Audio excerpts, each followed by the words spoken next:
You ever buy something, like a gadget or some clothes, and then later you find out the company that makes it, well, let's just say their practices are kind of questionable. Yeah, definitely. It makes you think twice about that purchase, right? Yeah, Like maybe even a little guilty. for sure. Well, ESG investing, it's kind of like having this superpower to look behind the curtain. Yeah. Avoid those icky feelings and maybe even make some money at the same time. At least that's what we're diving into today. We got a whole stack of articles here, ESG, CSR, all that good stuff. And the big question, the one we're really grappling with is this.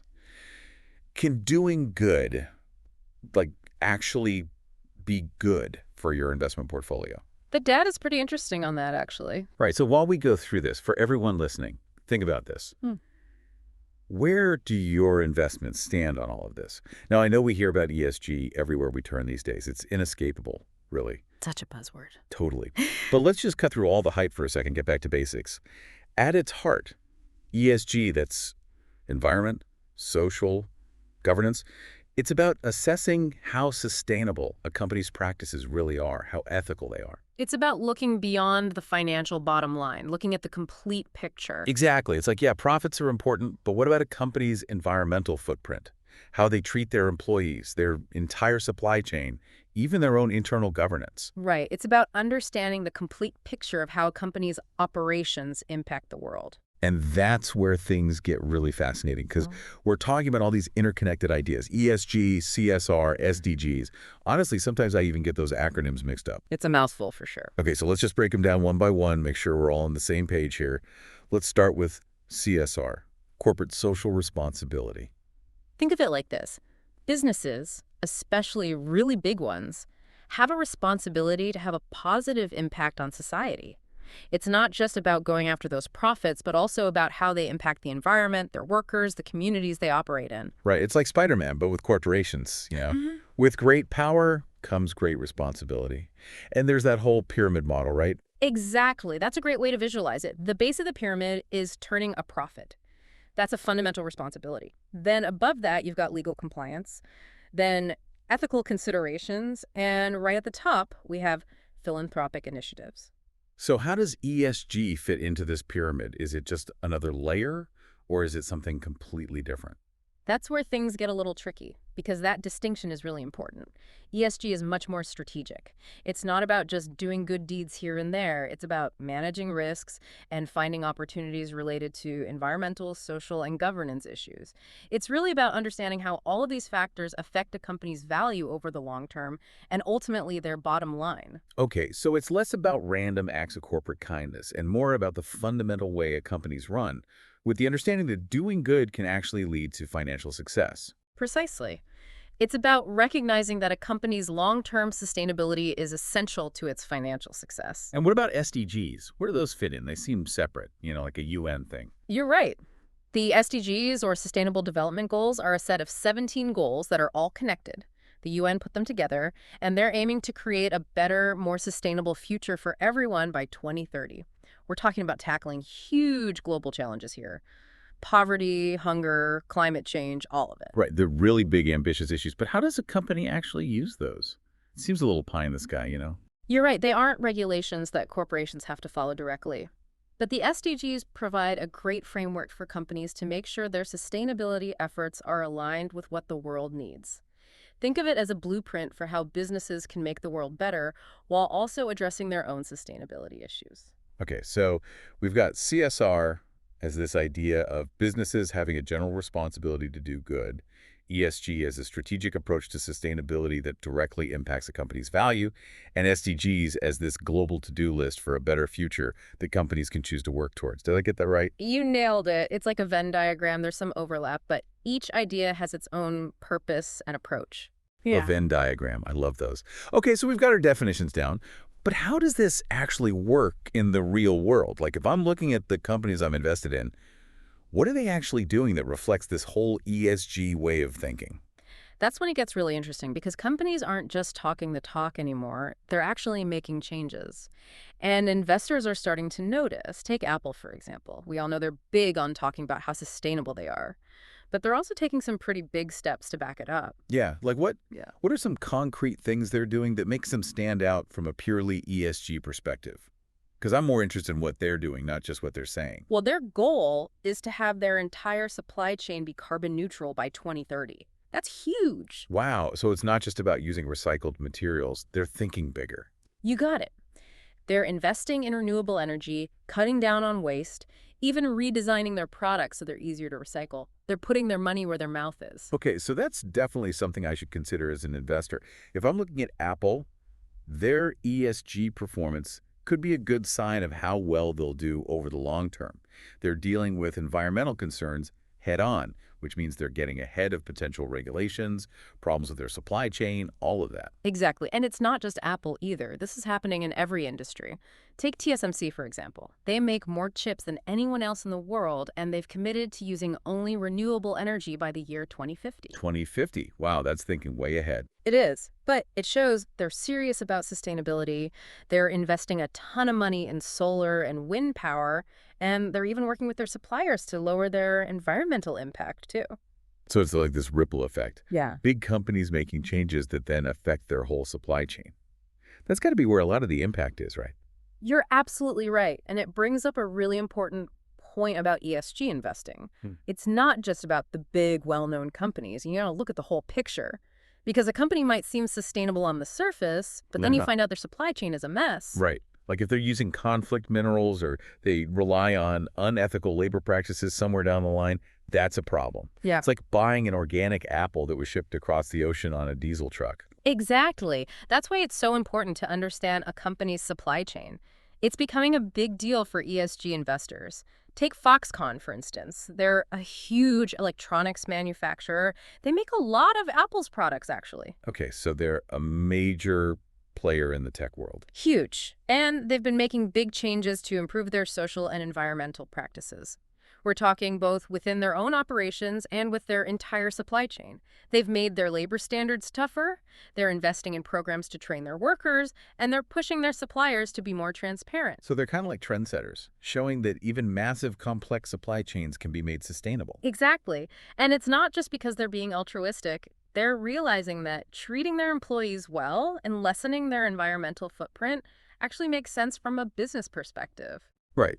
Less risk, a better reputation, they can attract better talent. It's all connected. Exactly. And this is where we see investor pressure and market forces coming together.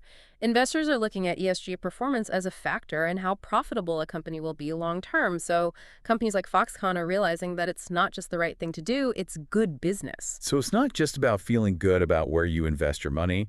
It's about making smart decisions with all the information. Okay, you've convinced me.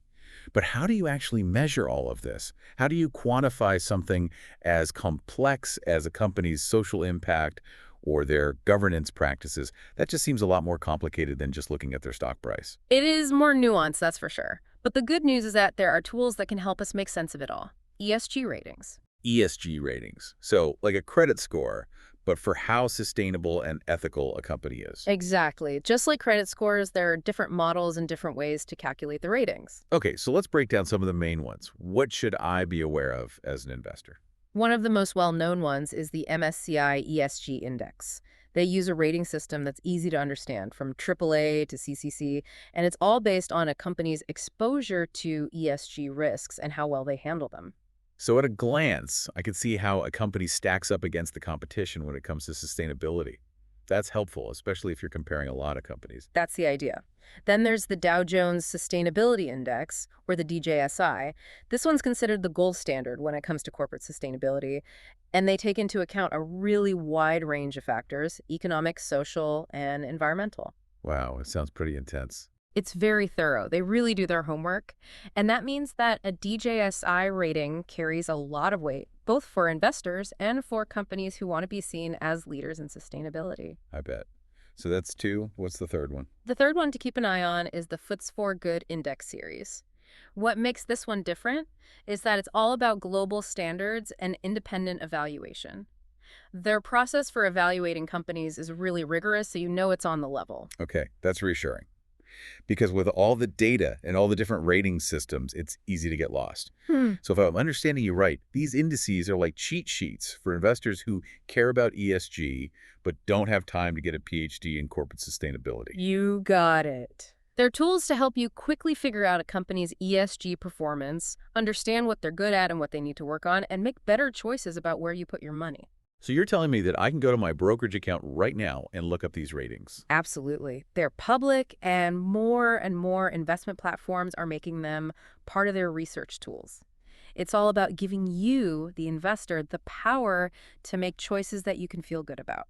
Okay, this makes me want to check out my own portfolio and see how my investments stack up. That's what I like to hear. Knowledge is power, right? And when you understand these ESG metrics, you have the power to make sure your investments line up with your values and your financial goals. It's like before, I used to just look at a company's financial statements and that was it. But now, with ESG, I can look at my investments in a whole new way. I'm thinking about things I never even considered before. It's a whole different way to think about investing, that's for sure. Well, they're aiming for carbon neutrality across their entire supply chain by 2030. That's a huge undertaking. That's not just about using recycled materials. That's next level. Exactly. They're investing in renewable energy, reducing waste, and even redesigning their products to be more easily recyclable. They're putting their money where their mouth is. Okay, so that's something for me as an investor to consider. If I'm looking at Apple, their ESG performance is potentially a good indicator of their long-term viability. They're addressing these environmental concerns head-on, getting ahead of potential regulations, supply chain disruptions, all of that. Exactly. And it's not just Apple. We're seeing this trend across industries. Take TSMC, for instance. Yeah. They're the world's largest chip manufacturer, and they've committed to using 100% renewable energy by 2050. Wow, 2050, that's a long game. It is. But it demonstrates a serious commitment to sustainability. They're investing heavily in solar and wind power, and they're working with their suppliers to reduce their environmental impact as well. So it's like this ripple effect. Yeah. Big companies making changes that then influence their entire supply chain. Yeah, That's got to be where a lot of the impact is, right? absolutely. And it brings up a really important point about ESG investing. It's not just about the big name companies. You have to look at the whole picture because a company might seem sustainable on the surface, but if their supply chain is murky, Right. If they're using conflict minerals or relying on unethical labor practices somewhere down the line, that's a problem. Yeah. It's like buying an organic apple that was shipped on a diesel truck from across the world. precisely. That's why understanding a company's supply chain is so important, and it's becoming a bigger focus for ESG investors. Take Foxconn, for example. They're a major electronics manufacturer. They make products for Apple, among others. Okay, so they're a big player in the tech world. Huge. And they've been making major strides in improving their social and environmental practices, both within their own operations and throughout their supply chain. They've implemented stricter labor standards, invested in worker training programs, and are pushing for greater transparency from their suppliers. So they're kind of like trendsetters in a way, showing that even massive, complex supply chains can be made more sustainable. Exactly. And it's not just altruism. They're realizing that treating their workers well, reducing their environmental impact, it makes good business sense. Right. Less risk, better reputation, attracts talent. Yeah. It's all connected. And this is where we see the convergence of investor pressure and market forces. Because investors are increasingly seeing ESG performance as a factor in long-term profitability, companies like Foxconn are realizing it's not just the right thing to do, it's also good for business. So it's not just about feeling good about your investments. It's about making smart, informed decisions about where your money is going. Okay, I'm convinced. But how do we actually measure all of this? How do you quantify something as complex as a company's social impact or their governance practices? That seems way more complicated than just looking at their stock price. It is more nuanced for sure. But luckily, there are tools to help us make sense of it all. ESG ratings. ESG ratings, so like a credit score, but for sustainability and ethics. You got it. Just like credit scores, there are different models and methodologies. Okay, so let's break down some of the big ones. What should I know as an investor? Well, one of the most well-known is the MSCI ESG Index. They use a familiar AAA to CCC rating system based on a company's exposure to ESG risks and how well they manage them. So I can quickly see how a company stacks up against its peers in terms of sustainability. That's helpful, especially when you're comparing a lot of companies. Exactly. Then there's the Dow Jones Sustainability Index, or DJSI. This one is considered the gold standard for corporate sustainability, and they evaluate companies across a really comprehensive set of economic, social, and environmental criteria. It is thorough. They really dig deep. And that means a DJSI rating carries a lot of weight, both for investors and for companies wanting to be seen as sustainability leaders. Makes sense. So that's two down. What about the third one? The third one you should know about is the FTSE4Good Index series. What sets this one apart is its focus on global standards and independent assessment. They have a very rigorous process for evaluating companies, so you can be sure there's no funny business going on. Okay, good to know. Because with so many different rating systems and so much data out there, it's easy to get lost in it all. So these indices are kind of like cheat sheets for investors who care about ESG but don't have the time to become experts themselves. Is that what you're saying? Exactly. Think of them as tools you can use to quickly size up a company's ESG performance, figure out their strengths and weaknesses, and make smarter decisions about where you invest your money. So what you're saying is I could go to my brokerage account right now and start looking up these ratings. Absolutely. They're publicly available, and a lot more investment platforms are starting to include them in their research tools. It's all about giving you, the investor, the power to make choices that align with your values. I like the sound of that. This is making me want to check out my own portfolio and see how my investments measure up. That's the spirit. Remember, knowledge is power.